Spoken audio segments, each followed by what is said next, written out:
Climax of marriage in India 2026। दोस्तों आज की इस वीडियो का ये टाइटल है और आज मैं आपको बताऊंगा कि कैसे हमारे देश में, हमारे इंडिया में शादियों का अंत हो रहा है। और आज मैं आपको बताऊंगा कि कितना क्रिटिकल ये प्रॉब्लम हो गया है इंडिया में। काफी इंपॉर्टेंट ये वीडियो है, बिल्कुल लास्ट तक देखिएगा। अच्छा लगे तो लाइक करिएगा, अभी तक मुझे सब्सक्राइब नहीं किया है तो सब्सक्राइब जरूर करिएगा। दोस्तों ये वीडियो शुरू करते ही मैं आपको एक बात बताने जा रहा हूँ जिसको सुनकर आपको काफी अच्छा लगेगा, लेकिन रियलिटी उससे बिल्कुल अलग है। और वो बात यह है कि हमारे देश में, हमारे इंडिया में जो डिवोर्स रेट है वो केवल 1% है। यानी तलाक का जो परसेंटेज है हमारे देश में केवल 1% है। इसकी वजह से बहुत सारे फॉरेनर लोग भी सोचते हैं कि इंडिया बहुत अच्छा है, वहां पर लोग जो है अपने साथी का बिल्कुल लाइफ टाइम साथ निभाते हैं। रशियन लड़कियां इसीलिए इंडियन लोगों से शादी करना चाहती हैं क्योंकि उनको लगता है कि जो इंडियंस होते हैं वो डिवोर्स नहीं लेते हैं और पूरे रिश्ते को लास्ट तक वो निभाते हैं। क्योंकि रशिया में जो है बहुत ज्यादा डिवोर्स रेट है, बहुत ज्यादा वहाँ डिवोर्स होता है, तो इसीलिए रशियन लड़कियां इंडियन को पसंद करती हैं। लेकिन जो रियलिटी है वो इससे बिल्कुल भी अलग है।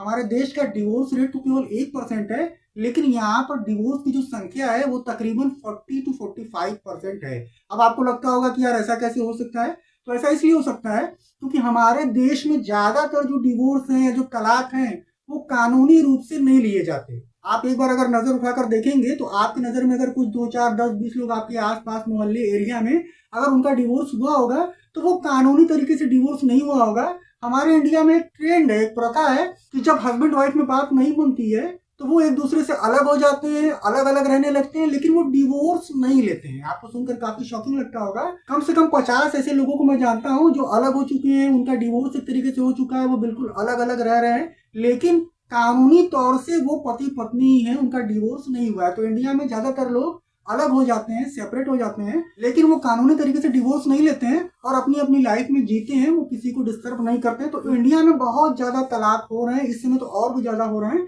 लेकिन ये एकदम प्रॉपर तरीके से नहीं होते हैं। जिसकी वजह से अगर हम रिकॉर्ड को देखते हैं तो हमारे देश का जो डिवोर्स रेट है केवल 1% दिखाई देता है, क्योंकि 40 से 45% लोग डिवोर्स तो ले चुके हैं, वो अपने हस्बैंड से या अपने वाइफ से बिल्कुल अलग रह रहे हैं, लेकिन उन्होंने कानूनी तरीके से डिवोर्स नहीं लिया है। तो हमारे इंडिया में ऐसा ट्रेंड चलता है। तो हमारे इंडिया में ज्यादातर लोग ऐसे ही अलग होते हैं, तो हमें समझ में ही नहीं आता है कि हमारे देश का जो डिवोर्स रेट है वो क्या है, और हम कंफ्यूज रहते हैं। हमें लगता है कि हमारे देश में सब कुछ अच्छा चल रहा है, सबकी शादियां बिल्कुल चल रही है। लेकिन आजकल की जितनी भी शादियां, पहली बात तो हो ही नहीं रही है, ज्यादातर लोगों की शादियां नहीं हो रही है। और कोई अगर बहुत कुछ करके, बहुत कोशिश करके अगर शादी कर भी लेता है तो कोई 3 महीने, कोई 6 महीने और कोई मैक्सिमम 1 साल तक ही साथ रहते हैं और उसके बाद वो सेपरेट हो जाते हैं। और जैसा कि मैंने आपको स्टार्टिंग में बताया कि सेपरेट होते हैं तो बिल्कुल कानूनी तरीके से नहीं, बस एक दूसरे से अलग हो जाते हैं और अपनी अपनी लाइफ जीने लगते हैं। कोई प्रॉपर काम नहीं करते हैं, प्रॉपर तरीके से डिवोर्स नहीं लेते हैं।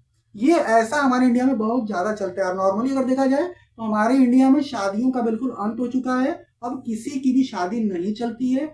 आज के टाइम पर जिसकी भी शादी हो रही है उसको 6 महीने, 1 साल, 2 साल बाद उसका डिवोर्स होगा। आई मीन टू से कि वो अलग हो जाएंगे। ऑफिशियली भले वो डिवोर्स ना ले, लेकिन वो एक दूसरे से अलग हो जाएंगे। लड़की अपने घर चली जाएगी, लड़का अपने घर रह जाएगा। तो इसी तरीके से चल रहा है। अब शादियों का बिल्कुल अंत हो चुका है और आने वाले फ्यूचर में ज्यादा नहीं, मैक्सिमम 10 साल और 10 साल आते आते पूरी तरीके से शादियों का ट्रेंड इंडिया से बिल्कुल खत्म हो जाएगा। कोई लड़की किसी लड़के से शादी नहीं करेगी, कोई लड़का किसी लड़की से शादी नहीं करेगा। तो जो शादियों का जो क्लाइमेक्स है उसका दौर अब एकदम पास आ चुका है, एकदम नजदीक आ चुका है। और हम इतने सारे जो न्यूज में देखते हैं कि शादी वाले दिन ही दुल्हन भाग गई, शादी के 2 दिन बाद ही दुल्हन भाग गई, शादी के 4 दिन बाद अपने हस्बैंड का प्रेमी के साथ मिलकर मर्डर करवा दिया, इस टाइप की न्यूज आपको डेली जो है दिखाई देते होंगे। अब ये ट्रेंड चल चुका है। अब शादियां बिल्कुल जो है सक्सेसफुल नहीं हो रही हैं। पहली बात तो शादियां हो ही नहीं रही है, और अगर किसी तरीके से इंसान शादी कर ले रहा है तो वो शादी ज्यादा चल नहीं पा रही है। 2 महीने, 4 महीने, 6 महीने और कहीं कहीं पे तो 2 दिन, 4 दिन में शादियां खत्म हो जा रही हैं। तो इस समय इंडिया में शादियों का एकदम क्लाइमेक्स, जिसको आप कह सकते हैं, एकदम क्लाइमेक्स चल रहा है, लास्ट एकदम चल रहा है। आज से 5 साल, 6 साल, 8 साल, 10 साल आते आते शादियों का ट्रेंड पूरी तरीके से खत्म हो जाएगा। और ऐसे जैसे कि आजकल की लड़कियां ज्यादातर वो बॉयफ्रेंड्स बनाकर रहेंगी, लिव इन रिलेशनशिप में रहेंगी, या तो फिर वो ऐसे ही मतलब अपनी जरूरत को पूरा करेंगे। शादियों का ट्रेंड पूरी तरीके से इंडिया से खत्म हो जाएगा। और इसी वजह से मैंने इस वीडियो का टाइटल रखा है कि climax of marriage in India 2026।